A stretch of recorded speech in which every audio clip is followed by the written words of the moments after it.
Vida através da morte. Charles Stanley. Capítulo 2. O inevitável juízo de Deus. A consciência deixa o homem inexcusável. Há no homem um senso de responsabilidade e, devido à queda, um conhecimento do bem e do mal. O fato de um homem julgar o outro é uma prova disto. Porque te condenas a ti mesmo naquilo em que julgas a outro. Pois tu que julgas, faz o mesmo. Romanos 2:1. E quão verdadeiro é isto, tanto acerca de judeus e gentios, como de cristãos professos. E o homem não pode enganar a Deus. E bem sabemos que o juízo de Deus é segundo a verdade sobre os que tais coisas fazem. E tu, ó homem, que julga os que fazem tais coisas, cuidas que, fazendo-as tu, escaparás ao juízo de Deus? Romanos 2, versículo 2 e 3. Que questão solene! Podemos julgar e punir os outros por suas más ações neste mundo, mas se formos colocados com todos os nossos pecados diante do juízo, e o juízo certamente virá e será segundo a verdade, como poderemos escapar? A punição do mal em todas as nações prova que admitimos que o mal deve ser punido. Do mesmo modo, o justo governo de Deus exige que haja um julgamento após a morte. Preste atenção nisto, leitor. Será que você pensa ser capaz de escapar do juízo de Deus?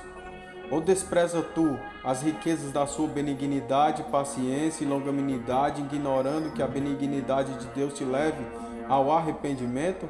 Romanos 2, versículo 4. Quantos são os que estão agindo assim? No entanto, a maneira como o arrependimento é pregado tende a levar os homens a desprezarem e ignorarem completamente a maravilhosa graça de Deus. Muitos pregam o arrependimento como se fosse uma obra para a salvação, como se precedesse a fé nas riquezas da bondade de Deus. Mas é por conhecermos e cremos na bondade de Deus em ter enviado seu Filho amado para morrer por nossos pecados, que somos levados ao arrependimento. É isso que produz arrependimento em nós. Na verdade, é só pelo conhecimento das profundezas, as quais ele teve que descer para nos salvar, que podemos conhecer as profundezas de nosso pecado e culpa. Desta forma, a bondade de Deus nos leva a uma completa mudança de atitude, a um completo juízo de nós mesmos, em profunda aversão aos nossos pecados e total confissão deles a Deus, produzindo em nós, ao mesmo tempo, uma completa mudança de pensamento acerca de Deus. Assim, a diferença entre verdade e erro é esta: não é nosso arrependimento que nos leva à bondade de Deus, ou a torna válida para nós, mas é a bondade de Deus que nos leva ao arrependimento, que produz arrependimento em nós. Cuidado para não desprezar a graça de Deus e acabar entesourando ira para ti no dia da ira e da manifestação do juízo de Deus. Romanos 2:5. Note bem que ou a bondade de Deus agora e arrependimento aqui, ou então o justo juízo de Deus naquele dia reservado para a ira. Alguns têm dificuldade para compreender o capítulo 2, que vai do 6 ao 29. Outros distorceram essas afirmações como se ensinasse a salvação por obras. Se assim fosse, estaria em total contradição a todo o ensino da epístola. Então, o que é que aprendemos aqui? Primeiro, a justiça de Deus em recompensar tanto os judeus sob a lei como os gentios sem lei. Isto é clara e destinadamente afirmada. Então, em segundo lugar, vem a pergunta: acaso existe qualquer judeu ou gentio que atenda a estes requisitos de Deus para que possam ser deste modo recompensados? Começamos então com a certeza de que no dia da ira e revelação do justo juízo de Deus, ele recompensará cada um segundo as suas obras, a saber, a vida eterna aos que, com perseverança em fazer bem, procuram glória e honra e incorrupção. Romanos 2, 6 e 7.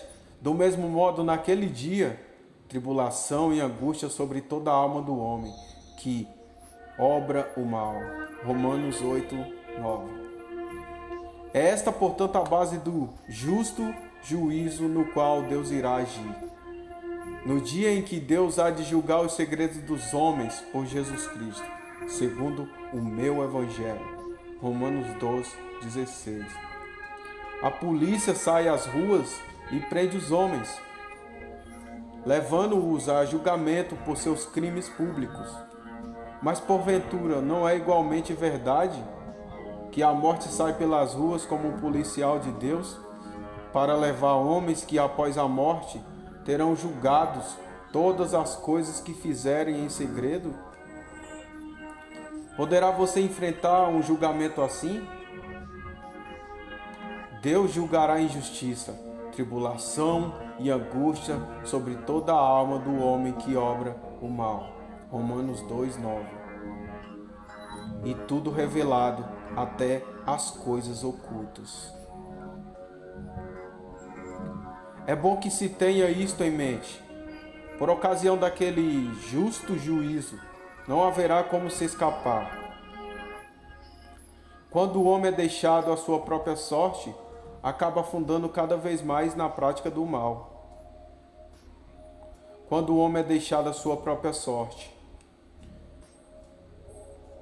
Como já vimos, todo o mundo gentil afundou no mais grosseiro pecado. O que dizer então do judeu, o homem religioso? Sim, o que dizer do homem religioso?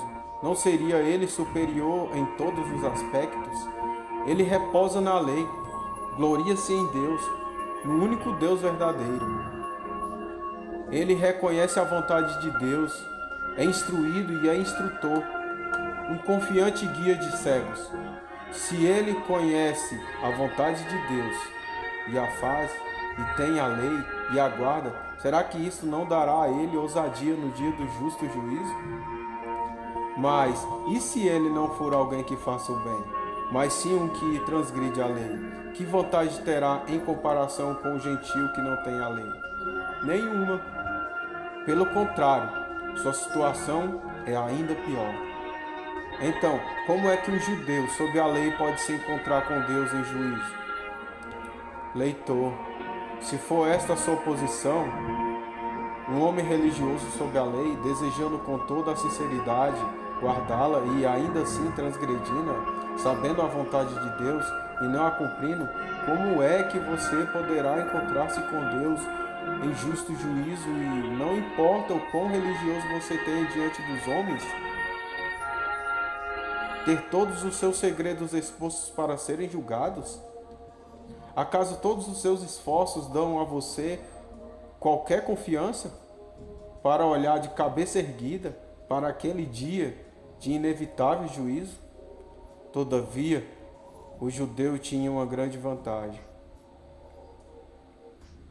Esse é o capítulo 2.